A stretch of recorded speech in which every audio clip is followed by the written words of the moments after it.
Zdravo drugari, 9:15 ujutru našeg posljednjeg dana u Segedini. Čekamo ekipu da završi s doručkom i treba da idemo u sinagogu i da idemo u zoološki vrt da hranimo žirafe. Tako da, eto, ispratite to danas sa mnom i vidimo se malo kasnije.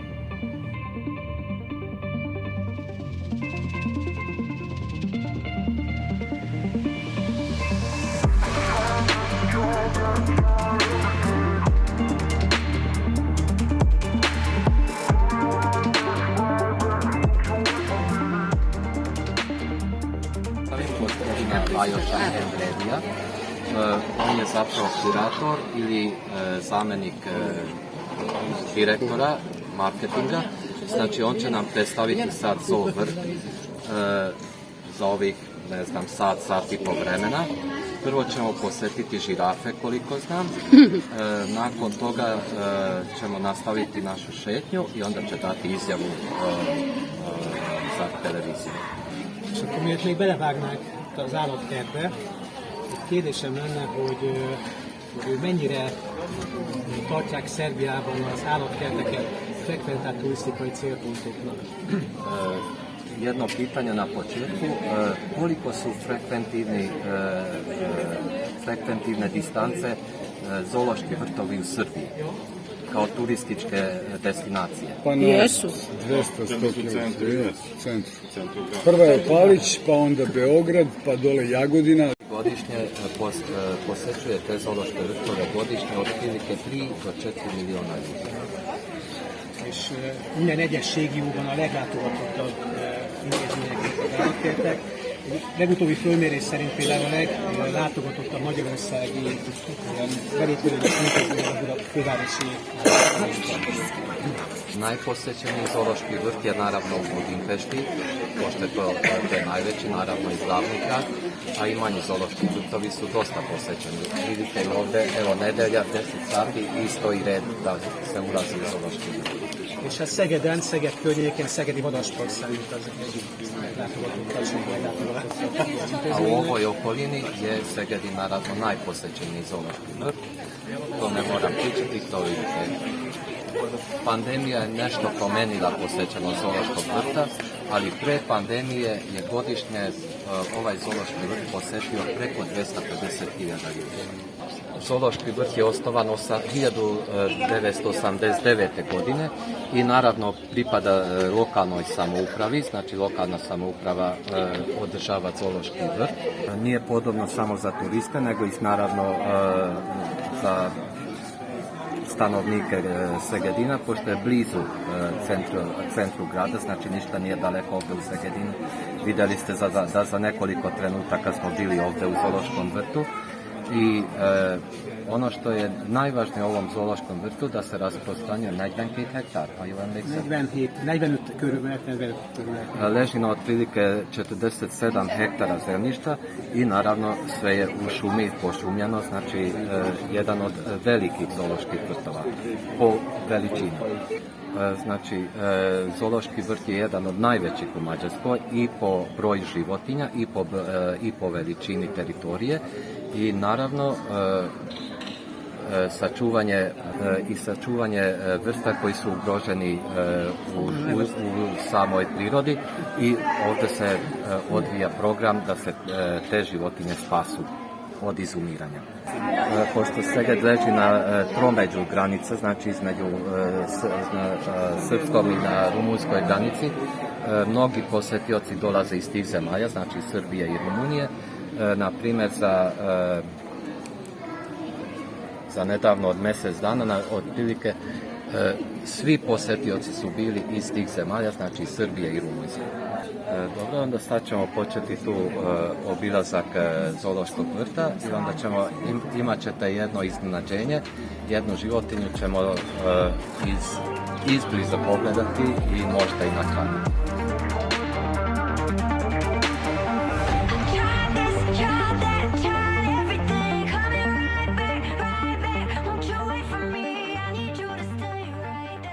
negdje oko 2 do 3 mladunčadi, znači oni se i omnožavaju. Svakog dana imaju programe za šetanje pingvina, znači oni onda izlaze na ovaj deo i onda se malo prošetaju i naravno onda može da se slika i može da se uživa kako pingvini šetaju. Slobodno da šetaju. Da, slobodno šetaju u ovom Ovom malom ograđenom malo. parkiću koji je ovdje napravljen za njih. I vrate se. Da, i vrate se, išli sam na kraju. Znači, šetanje pingvina je 6 puta na dan. 6 puta Da, 6 puta na dan, izuzev ponedjeljkom.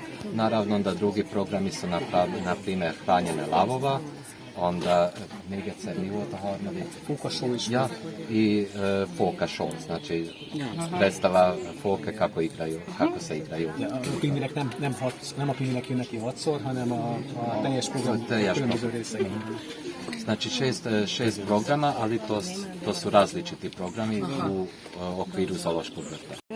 Do they recognize you or your voice? I am not their keeper, but their keeper can recognize them. It is very important because we have to give them vaccines.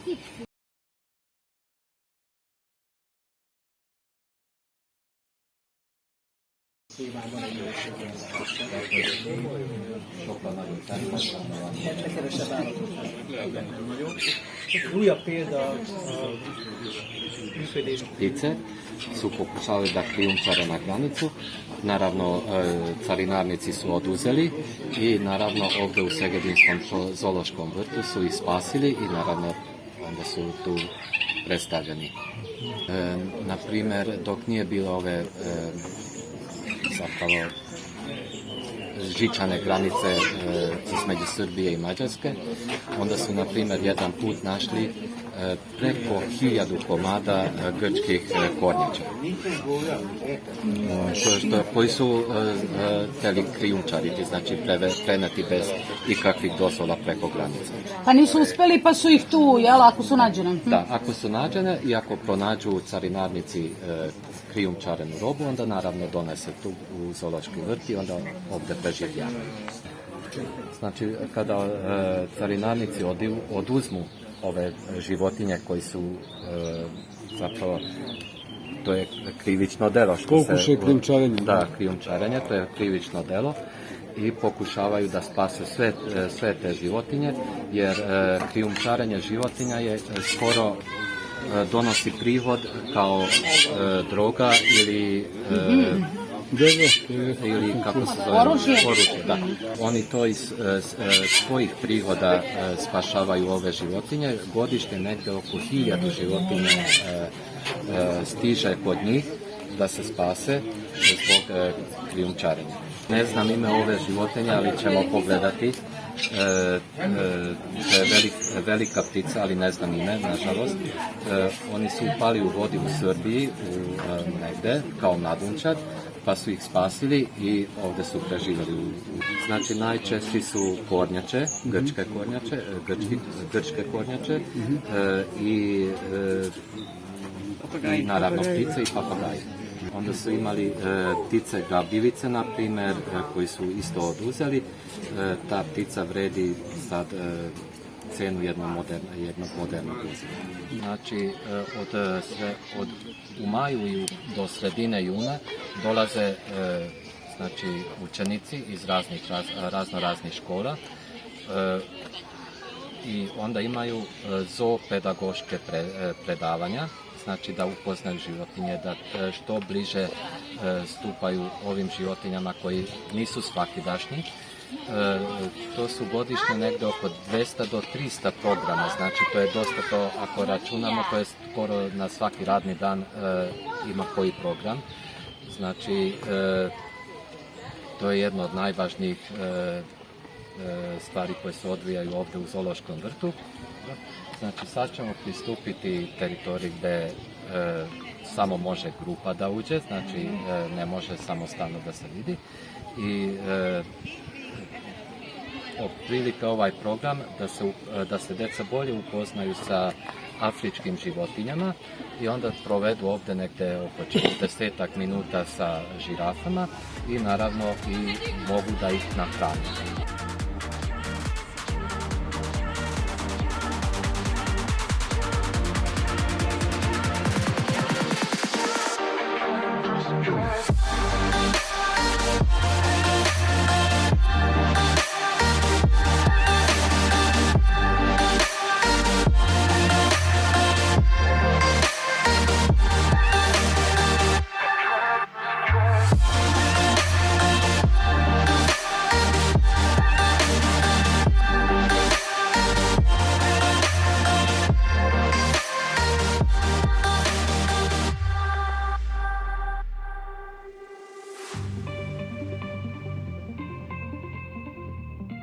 mindig szemben álljunk velük. Uvek budite naspramni. Znači, Naspram, ne. Ne od strane, ne sa druge strane, ne iza, nego A šta ne vidi? vidi samo da vam ne udari slučajno glavu. Auf.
Nadrendana žirafa.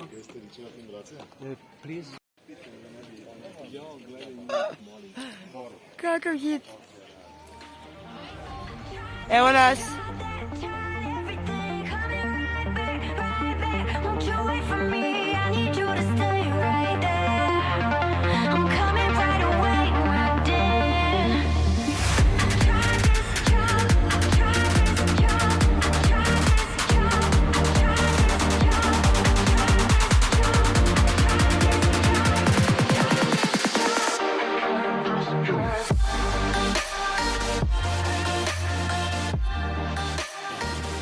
Znači, razvoj ovog dela zoološkog vrta, znači nosoroga, je posljednjih godina za vreme pandemije je napravljen. Grad je ponešto pomogali, većinu ovog dela je urađeno iz sopstvenih fondova, znači zoološki vrt je sam sebi finansirao ove radove. I naravno i zgrada u kojem žive ovi nosorogi je napravljen malo na afrički stil, da to bude nekako ukopljen u onu dimenziju gdje su oni živeli nekad. Da ukratko, znači Akeno, znači Akeno je stigao iz Engleske. Znači to je Akeno.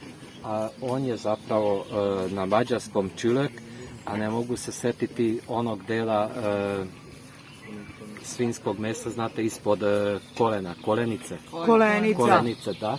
Znači on se zove Kolenica i sam naš prvi ministar Orban Viktor je dao ime u zoološkom vrtu u Njireć Hazi.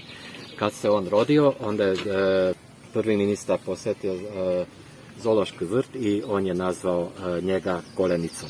Oba mužjaka za sad, pošto su veoma mladi, znači nisu još dostigli polnu zrelost, da, ne mogu da se razmnožavaju još.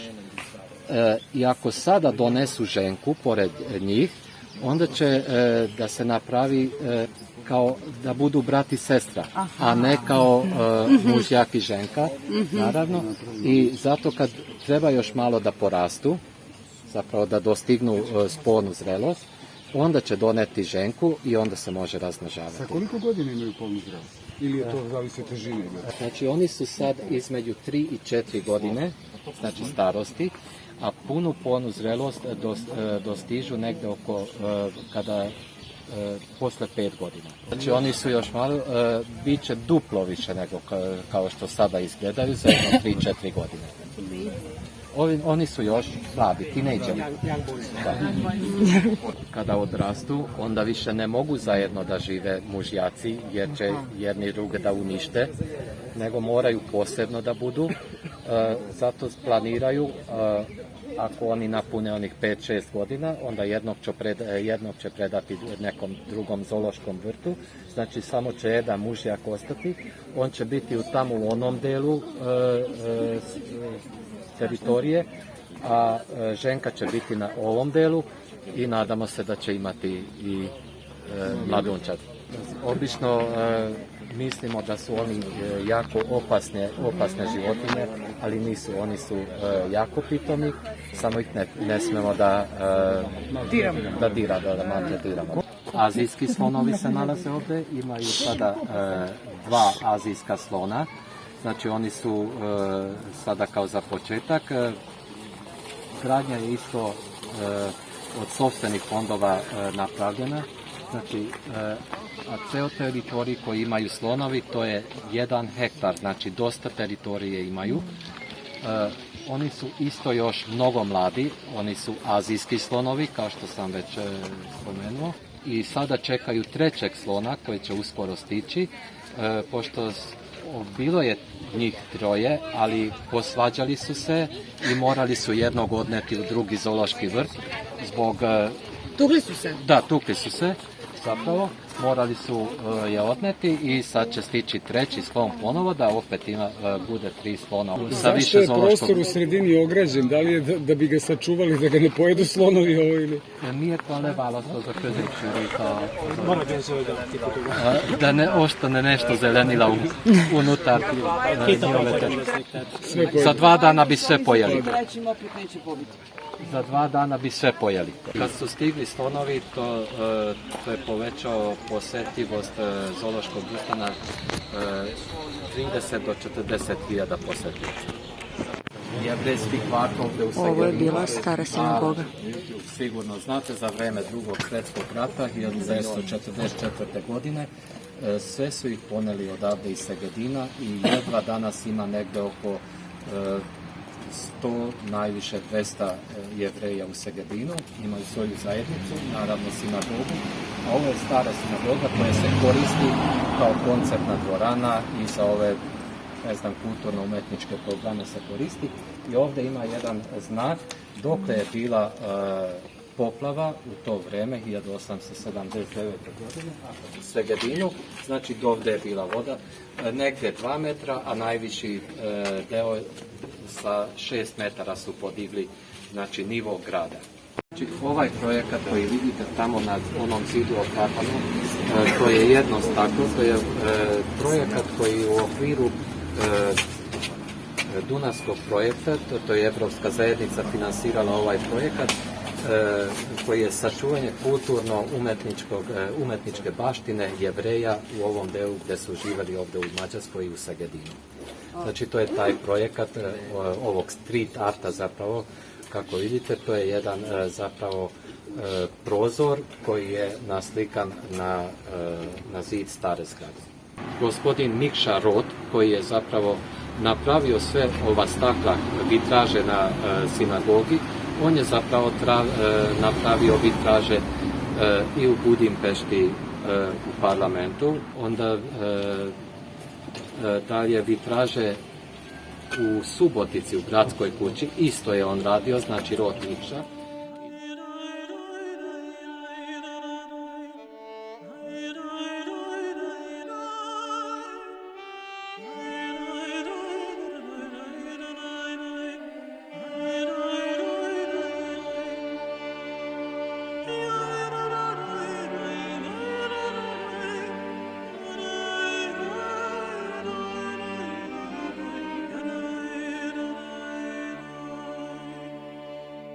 malo posle velike poplave, znači 1879. poplava je uništila 2/3 grada, kao što to znate. Preko 13.000 stambenih objekata je uništeno za vrijeme te poplave i negdje oko 6.000 ljudi je stradalo u toj poplavi. Znači dosta je toga bilo ovdje u Segedinu od te poplave i poslije su zapravo planirali potpuno novi grad. Znači, kao što dete izbriše sa lista sve ono što je nepotrebno, tako su ovdje uradili graditelji Segedina i lepo počeli su graditi modern grad. Ovo je bio potpuno jevrejski kvart u Segedinu, znači ove ulice gdje smo ušli autobusom, znači 2-3 ulice sa desne, 2-3 ulice sa leve strane i 2-3 ulice sve do autobuske stanice, znači ovo je bio potpuno jevrejski kraj. Naravno 1949. godine skoro 90% Jevreja su odneli iz Segedina i stradali su u 1944. Da, kraj, to je bio početak 1944. Skoro posljednja godina rata i Jevreji stradaju u toj posljednjoj godini i najviše ih je odneseno u Auschwitzu. Koliko ja znam točno, iz Mađarske je odneseno negdje oko 430.000 Jevreja za vrijeme Drugog svjetskog rata i to u roku od nekoliko mjeseci, znači nije trajalo dugo, to je sve bilo organizovano. Eichmannova grupa je stigla u Budimpešti i naravno odneli su sve Jevreje koji su mogli uhvatiti do Auschwitza. Pre 10-ak godina sam bio u Auschwitzu i tamo isto ima spomen ploča segedinskim Jevrejima koji su stradali tamo. Kao što ste vidjeli tamo na street artu, Rot Mano, brat Rot Mikše, oni su imali zajednički... Je li postojao jevrijski geto za vreme Drugog svjetskog rata? Jeste, postojao jevrejski geto, baš je bio u ovom kvartu. Geto je bio ovdje u sinagogi, koliko ja znam. Znači sve je bilo tu zatrpano, vidjet ćete slike kada uđemo. A ono što je još bilo važno da su sad pre nekoliko godina očistili ceo vrt i kako oni kažu, ovo je sad biblijski vrt oko sinagoge. Jer sigurno znate da sinagoga u Segedinu nije ortodoksna sinagoga, nego neolog. Znači, novi val Jevreja, znači nije po tradiciji, nije ortodoksna tradicija, nego neolog tradicija Jevreja.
You're